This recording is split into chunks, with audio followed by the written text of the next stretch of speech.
श्रीराम जय राम जय जय राम।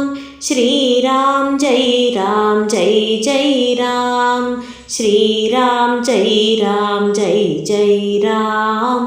श्रीराम जय राम जय जय राम। 18ನೇ ದಿನದ ಪ್ರವಚನವನ್ನು ಪ್ರಾರಂಭ ಮಾಡೋಣ. ಶ್ರೀರಾಮ್ ಸಮರ್ಥ. ನಾಮವನ್ನು ನಿಷ್ಠೆಯಿಂದ ತೆಗೆದುಕೊಳ್ಳಬೇಕು.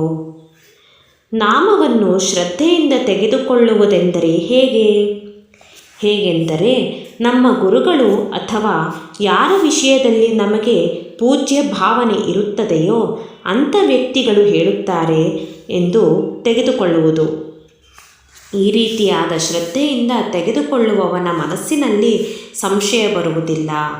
ಈ ಸ್ಥಿತಿಯು ಅತ್ಯಂತ ಭಾಗ್ಯದ್ದೆಂದು ತಿಳಿಯಬೇಕು. ಆದರೆ ಇದು ಅಷ್ಟೇ ದುರ್ಲಭವಾಗಿರುತ್ತದೆ. ನಿಷ್ಠೆಯಿಂದ ನಾಮ ತೆಗೆದುಕೊಳ್ಳುವುದೆಂದರೆ ಸಂಶಯರಹಿತ ನಾಮ ತೆಗೆದುಕೊಳ್ಳುವುದು. ಸಂಶಯವು ಅನೇಕ ತರಹದ್ದು ಆಗಿರುತ್ತದೆ. ನಾಮ ತೆಗೆದುಕೊಳ್ಳುವಾಗ ಭಗವಂತನ ಕಡೆಗೆ ಲಕ್ಷ್ಯವಿಲ್ಲದಿದ್ದರೆ ಆ ನಾಮದ ಉಪಯೋಗ ಆಗುವುದೋ ಅಥವಾ ಇಲ್ಲವೋ? ನಾಮ ತೆಗೆದುಕೊಳ್ಳುವಾಗ ಹೇಗೆ ಕುಳಿತುಕೊಳ್ಳಬೇಕು?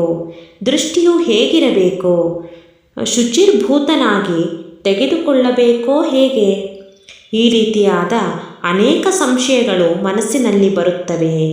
ಸ್ವಲ್ಪದರಲ್ಲಿ ಹೇಳುವುದಾದರೆ ನಾವು ಯಾವ ನಾಮವನ್ನು ತೆಗೆದುಕೊಳ್ಳುತ್ತೇವೆಯೋ ಅದು ಭಗವಂತನಿಗೆ ಮುಟ್ಟುತ್ತದೆಯೋ ಅಥವಾ ಇಲ್ಲವೋ ಎಂಬ ಒಂದೇ ಸಂಶಯದಲ್ಲಿ ಎಲ್ಲ ಸಂಶಯಗಳ ಸಮಾವೇಶವಾಗುತ್ತದೆ. ಭಗವಂತ ಹಾಗೂ ಅವನ ನಾಮ ಏಕರೂಪವಾಗಿರುವುದರಿಂದ ಅವೆರಡವುಗಳ ಮಧ್ಯದಲ್ಲಿ ಯಾವುದೂ ಅಡ್ಡ ಬರಲು ಶಕ್ಯವಿಲ್ಲ. ನಾವು ಯಾವುದಾದರೊಬ್ಬ ವ್ಯಕ್ತಿಯ ಹಿಂದಿನಿಂದ ಹೊರಟಾಗ ಅವನ ಹೆಸರನ್ನು ಉಚ್ಚಾರ ಮಾಡಿದರೆ ಅವನು ಕೂಡಲೇ ಹಿಂದೆ ತಿರುಗಿ ನೋಡುತ್ತಾನೆ. ಮನುಷ್ಯರ ವಿಷಯದಲ್ಲಿಯೇ ಇಂಥ ಸ್ಥಿತಿ ಇರಬೇಕಾದರೆ ಭಗವಂತನ ವಿಷಯದಲ್ಲಿ ಅವನ ನಾಮವು ಅವನವರೆಗೆ ಮುಟ್ಟುವುದಿಲ್ಲವೆಂಬುದು ಹೇಗೆ ಶಕ್ಯವಿದೆ? ಹಾಗೆ ನೋಡಿದರೆ ಭಗವಂತನ ಕೃಪೆಯಿಂದಲೇ ಅವನ ನಾಮವು ನಮ್ಮ ಬಾಯಲ್ಲಿ ಬರುತ್ತದೆ. ಅಂದರೆ ಅವನ ನಾಮವನ್ನು ಅವನೇ ತೆಗೆದುಕೊಳ್ಳುತ್ತಾನೆ. ಅಂದ ಮೇಲೆ ಅವನ ನಾಮವು ಅವನವರೆಗೆ ಮುಟ್ಟುತ್ತದೆಯೋ ಅಥವಾ ಇಲ್ಲವೋ ಎಂಬ ಸಂಶಯಕ್ಕೆ ಅವಕಾಶವೇ ಉಳಿಯುವುದಿಲ್ಲ. ಉದಾಹರಣೆಗೆ, ಇಬ್ಬರು ಊಟಕ್ಕೆ ಕುಳಿತಿರುತ್ತಾರೆ. ಅವರಲ್ಲಿ ಒಬ್ಬನ ಮನಸ್ಸಿನಲ್ಲಿ ಕೆಲವು ವಿಚಾರಗಳು ಸುತ್ತುತ್ತಿದ್ದು ಅವನದು ಊಟದ ಕಡೆಗೆ ಲಕ್ಷ್ಯವಿರುವುದಿಲ್ಲ. ಆದರೆ ಕೈಯಿಂದ ಒಂದೊಂದು ತುತ್ತನ್ನು ಬಾಯಲ್ಲಿ ಹಾಕುವ ಕಾರ್ಯವು ನಡೆದೇ ಇರುತ್ತದೆ. ಎರಡನೆಯ ಮನುಷ್ಯನು ಲಕ್ಷ್ಯಪೂರ್ವಕ ಊಟ ಮಾಡುತ್ತಿದ್ದನು. ಇಬ್ಬರೂ ಊಟ ಮಾಡಿ ಎದ್ದರು. ಇದರಲ್ಲಿ ಯಾರಾದರೂ ಉಪವಾಸ ಉಳಿದರೆ ಇಲ್ಲ, ಇಬ್ಬರ ಹೊಟ್ಟೆಯೂ ತುಂಬಿರುತ್ತದೆ. ಅದರಂತೆಯೇ ನಾಮ ತೆಗೆದುಕೊಂಡ ಮೇಲೆ ಅದರ ಉಪಯೋಗವಾಗುವುದಿಲ್ಲವೆಂದು ಹೇಗೆ ಹೇಳಲು ಶಕ್ಯ? ನಾವು ಬೇರೊಂದು ಊರಿನ ಒಬ್ಬ ಅಪರಿಚಿತ ಮನುಷ್ಯನನ್ನು ಪತ್ರ ಬರೆದು ಕರೆಯಿಸಿಕೊಂಡೆವು. ಅವನು ಬಂದನು ಹಾಗೂ ನೀವು ಯಾರಿಗೆ ಪತ್ರ ಬರೆದಿರುವಿರೋ ಅವನೇ ನಾನು ಎಂದು ಹೇಳಿದನು. ಅವನ ಈ ಶಬ್ದಗಳ ಮೇಲೆ ವಿಶ್ವಾಸವನ್ನಿಟ್ಟು ನಾವು ಅವನನ್ನು ಹತ್ತಿರ ಕರೆಯುತ್ತೇವೆ.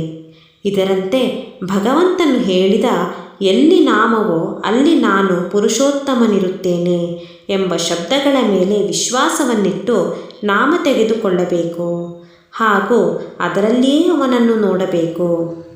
ಇದೇ ಶ್ರದ್ಧೆಯಾಗಿರುತ್ತದೆ. ನಾವು ಯಾರ ಹೊಟ್ಟೆಯಿಂದ ಹುಟ್ಟಿ ಬಂದಿರುತ್ತೇವೆಯೋ ಅವರ ಹೆಸರನ್ನು ನಮ್ಮ ಹೆಸರಿನ ಮುಂದೆ ಹಚ್ಚುತ್ತೇವೆ. ಭಗವಂತನ ವಿಷಯದಲ್ಲಿಯೂ ಹೀಗೆಯೇ ಮಾಡಬೇಕು. ಅವನ ಹೆಸರು ಹೇಳಿಯೇ ಬಾಳಬೇಕು. ಅಂದರೆ ನನ್ನ ಎಲ್ಲ ಕರ್ತ ರಕ್ಷಿತ ಅವನೊಬ್ಬನೇ ಇದ್ದು ಅವನ ಹೊರತಾಗಿ ನನ್ನವರು ಈ ಜಗತ್ತಿನಲ್ಲಿ ಬೇರೆ ಯಾರೂ ಇಲ್ಲ ಎಂಬ ಭಾವನೆಯಿಂದ ಇರಬೇಕು. ಈ ರೀತಿಯಾಗಿ ಯಾವನು ಭಗವಂತನವನಾಗಿರುತ್ತಾನೋ ಅವನ ಮಹತ್ವವನ್ನು ಭಗವಂತನು ತನಗಿಂತಲೂ ಹೆಚ್ಚಿಗೆ ಬೆಳೆಸುತ್ತಾನೆ. ನಾಮದಿಂದ ಭಗವಂತನ ಪ್ರಾಪ್ತಿಯು ಆಗುವುದೆಂಬ ವಿಶ್ವಾಸವಿರಬೇಕು.